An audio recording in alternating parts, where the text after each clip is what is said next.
Interpretando o hemograma.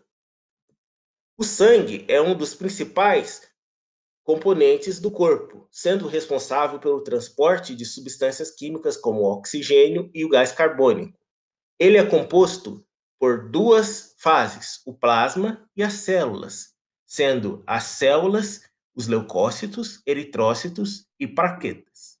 Estas células, elas são produzidas através da medula óssea por métodos de diferenciação celular a partir de uma célula-tronco, como observado no esquema. O hemograma é a avaliação das células do sangue, sendo utilizado para o diagnóstico de grande número de patologias. As etapas do hemograma são divididas em três: o eritrograma, o leucograma e o plaquetograma. O eritrograma avalia a série vermelha, as hemácias, e é dividido em 4 análises: a determinação do número de glóbulos vermelhos, a dosagem de hemoglobina, a determinação do hematócrito e dos índices hematimétricos. O objetivo principal do eritrograma é o diagnóstico e o acompanhamento das anemias, sendo que o primeiro teste realizado, a determinação dos glóbulos vermelhos, é realizado com contadores automáticos e variam de acordo com a idade e o sexo. Contagens baixas de número de glóbulos vermelhos estão relacionadas à anemia, enquanto contagens altas relacionadas à policitemia. A dosagem de hemoglobina é realizada para a comprovação de um estado anêmico ou de uma poliglobulia, sendo que a hemoglobina é a responsável pelo transporte do oxigênio e do CO2. Baixos índices de hemoglobina são indicativos de estado anêmico. O hematócrito determina a proporção de hemácias no sangue, sendo que ele é expresso no laudo na forma de porcentagem, onde, por exemplo, uma porcentagem de 40% de hematócrito significa que há 40 ml de hemácia em 100 ml de amostra de sangue. Uma baixa porcentagem de hematócrito significa uma baixa quantidade de glóbulos vermelhos. Os índices hematimétricos são realizados para avaliação do volume relacionado ao VCM, que determina o tamanho, a proporção de hemoglobina por eritrócito através do HCM e a concentração de hemoglobina encontrada em 100 ml de amostra, que é determinado pelo CHCM. A partir desses índices hematimétricos, o tipo de anemia já observada nos testes anteriores é determinada. A segunda etapa é realizada através do leucograma, que é a determinação e contagem do número de glóbulos brancos.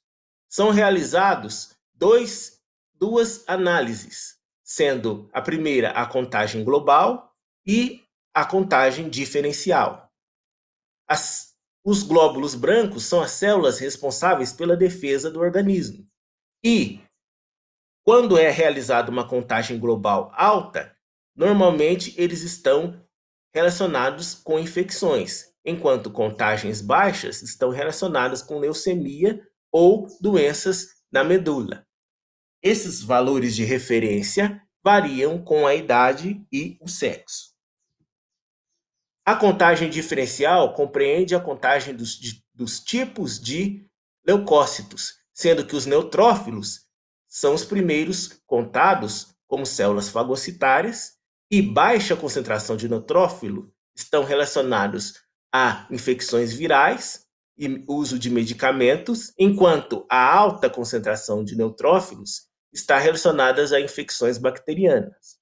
Os eosinófilos são as células responsáveis de defesa contra parasitas e moduladores de hipersensibilidade. A sua alta contagem está relacionada com fenômenos alérgicos e parasitoses, ou também distúrbios dermatológicos, e a sua baixa contagem está relacionada a estados inflamatórios agudos. Os basófilos são os responsáveis pela modulação alérgica, pois são os liberadores de heparina e histamina. A sua alta contagem está relacionada à leucemia, à colite e à artrite, e a sua baixa contagem está relacionada ao uso de imunossupressores, hipertiroidismo e síndrome de Cushing. Os monócitos são as células apresentadoras de antígeno. Estão relacionados com a eliminação dos micro-organismos. E a alta concentração e contagem de monócitos estão relacionados a infecções intracelulares, leucemias, e a baixa contagem está relacionada à endotoxemia e ao uso de glicocorticoides. Os linfócitos são os leucogramas relacionados com a ação contra antígenos e apresentam dois tipos, os linfócitos B e os linfócitos T. Os linfócitos B, produtores de imunoglobulinas, os anticorpos, e os linfócitos T, relacionados com a citotoxicidade e moduladores da resposta imune. A alta concentração dos linfócitos está relacionada a infecções intracelulares e leucemias, e a baixa concentração de linfócitos está relacionado com o estresse, as reações de fase aguda ou o uso de corticosteroides. Por último, é realizado o plaquetograma, a contagem de plaquetas no sangue. As plaquetas estão relacionadas com a coagulação sanguínea e têm origem das células megacariócitos. Uma alta concentração de plaquetas leva a uma plaquetose, que gera acidentes vasculares, relacionados com origem de anemias, hemorragias e outras patologias, enquanto uma baixa concentração de plaquetas leva a sangramentos que têm origem da aplasia da medula, uso de produtos químicos e infecções virais.